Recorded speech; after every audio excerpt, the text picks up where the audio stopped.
What determines the price of oil service companies? Like any company, it's cash flows. Okay, so what determines the revenues? It's demand and supply for the services of, let's say, FTI, subsea service company.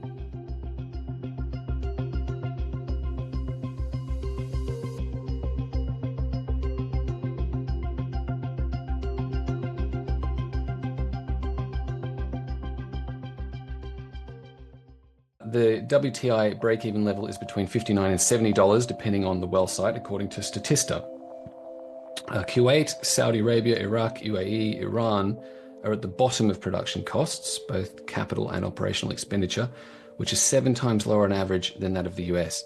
Shouldn't the prices be higher long-term for the offshore oil and related sectors you invest in to get the desired capital gain level? All the mainstream media are talking about is slowing oil, gasoline, diesel demand, citing the S&P, Vitol, PetroChina, Kepler, IEA, etc., which does not help those stocks grow. Also substantial, 5 to 20% workforce cuts have been announced by Chevron, Shell, BP, Petronas, to name a few. And that's from Zen Street. Yeah, quite a lot in there, and it's a lot of great stuff in there. Okay, so well, first of all, typical. What do we got here? So all MSM are talking about is slowing gasoline and diesel demand. Maybe, but no one is talking about where gasoline and diesel demand will be in 5 years from now, and that's always where we're sort of positioning. They just don't. It's all here and now in front of their face. What's the next, IEA report or whatever? Okay, now in terms of workforce cutbacks, it's mainly been onshore focused, like especially with Chevron. It's shale focused. There's no cutback on what's happening offshore. Am I still working, or is my camera? I think is my You frozen? just froze. Your audio's still going, so it'll probably come around. Yeah. See a video, problem with video. Whatever. Who needs to see my face? So what else we got here? Workforce cuts. Back again. Why did that happen? That's ridiculous. Okay. The satellites were not in your favor. Yeah. Okay. Now, break-even levels for offshore oil have fallen dramatically over the last 10 years. They've been forced to become more efficient to compete with shale. So their break-evens are way, way lower.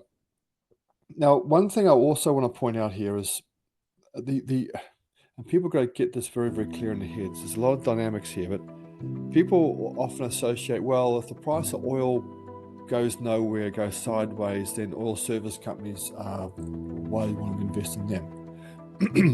What determines the price of oil service companies? Like any company, it's cash flows. Okay, so what determines the revenues? It's demand and supply for the services of, let's say, FTI, subsea service company, or a driller, or a pipeline producing company like Valoric. Now, that depends on obviously CapEx going into the sector by the likes of BP, Exxon, the national oil companies, and then it's also the ability of these companies to supply those services. So it's all very well to say, okay, we've got X demand for so many kilometers of drill pipe or pipelines, but can Valoric and Tenaris, etc., produce those? So what I want to get true to folks is that you don't really have to have increases in the price of oil for oil service companies to do well, as long as their cash flows are improving, which is revenues, etc. Right, so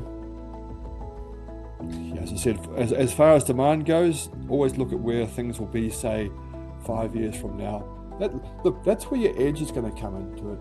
It's not too hard to determine whether demand for oil and oil, diesel, gasoline will be 5 years from now. I think it's pretty easy. That's where your edge is going to be. But trying to outguess what everyone else is doing, like 6 months from now, good luck.